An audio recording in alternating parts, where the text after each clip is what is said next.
Hello everyone, इस video में हम class 12 mathematics continuity and differentiability का एक्सरसाइज 5.1 का क्वेश्चन नंबर 1 सॉल्व करेंगे। क्वेश्चन क्या बोल रहा है? Prove that the function f x is equal to 5x minus 3 is continuous at x is equal to 0, x is equal minus 3 sorry and x is equal to 5। यानी कि हमें एक function दिया हुआ है, ये वाला फंक्शन 0, -3 और 5 पर कंटिन्यूअस है, ये हमें प्रूव करना होगा। तो बहुत ही इजी क्वेश्चन है, चलिए सॉल्व करते हैं। तो हमारे पास जो फंक्शन है वो है ये, ठीक है। तो सबसे पहले हम x इज इक्वल टू 0 पर चेक करेंगे। At x is equal to 0, x is equal to 0 पर एफ एक्स क्या होगा? x की जगह हम 0 पुट कर देंगे, तो एफ ऑफ 0 5 इंटू एक्स की जगह 0 पुट करेंगे -3, तो 5 इंटू 0 0 -3, 0 -3 -3, यानी कि एफ ऑफ 0 कितना आ गया हमारा? -3। अब हम लिमिट लेंगे x tends to 0 f of x, यानी कि x टेंड्स टू 0 पर एफ ऑफ x का वैल्यू कितना आएगा?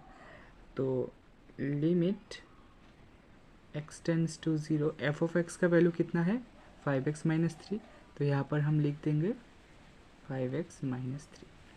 अब हम x की जगह 0 का वैल्यू यहाँ पर हम पुट कर देंगे, तो 5 इंटू 0 -3, तो 0 -3 कितना हो जाएगा? -3, ठीक है।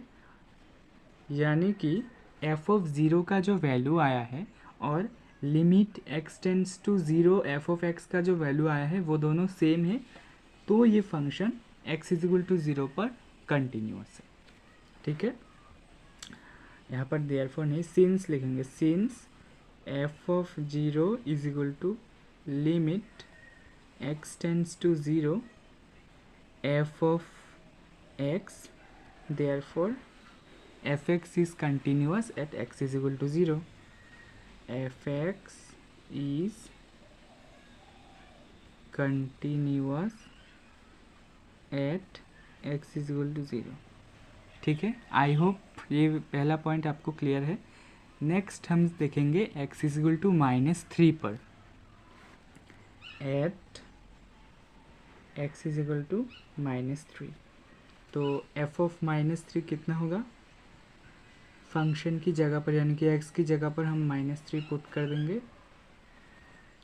5 इंटू -3 माइनस का 15 होगा, -3 -15 -3 माइनस माइनस प्लस होगा, 15 और 3 18, 2 माइनस है तो 1 माइनस बैठ जाएगा, ठीक है। यानी कि f ऑफ -3 का वैल्यू है -18। अब हम लिमिट से निकालेंगे। Limit x tends to -3 f of x is equal to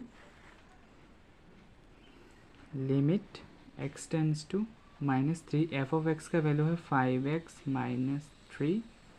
अब हम यहाँ पर x की जगह -3 पुट करेंगे, तो 5 इंटू -3 -3, 5 3 जा 15 -3 और -15 -3 मिलकर हो जाएगा -18। ये भी दोनों वैल्यू सेम आया है, तो ये भी क्या होगा? कंटिन्यूअस होगा। Since f of -3 is equal to limit x tends to -3 f of x, therefore f x is continuous at x is equal to -3, ठीक है। सेम तरीके से हम x इज इक्वल टू 5 पर भी चेक करेंगे। मेरे करने से पहले आप एक बार खुद ट्राई कीजिए, देन वीडियो को कंटिन्यू करिए। तो अब हम देखेंगे x इज इक्वल टू 5 पर। एट x इक्वल्स टू 5, तो सबसे पहले हम क्या करेंगे? f ऑफ 5 निकालेंगे, यानी कि x की जगह पर 5 पुट कर देंगे, तो 5 5 जा 25 माइनस 3, 25 माइनस 3 होगा 22, यानी कि हमारे पास f ऑफ 5 का वैल्यू आ गया है 22। अब हम लिमिट से निकालेंगे। Limit x tends to 5 f x equals to limit x tends to 5 f x का वैल्यू कितना था 5x माइनस 3। ठीक है, अब हम x की जगह पर 5 पुट कर देंगे, तो 5 इंटू 5 माइनस 3 यानी कि 25 माइनस 3 यानी कि 22। यहाँ पर भी सेम आया है, यानी कि f of 5 equals to limit x tends to 5 f of x। Therefore क्या होगा, एफ एक्स जो है ये हमारा जो फंक्शन है वो x इज इक्वल टू 5 पर कंटिन्यूअस होगा। ठीक है, तो हम लिखेंगे therefore f x is continuous at x is equal to 5। ठीक है, I hope you understand the question. कोई डाउट लगे तो कमेंट में पूछना। Thank you.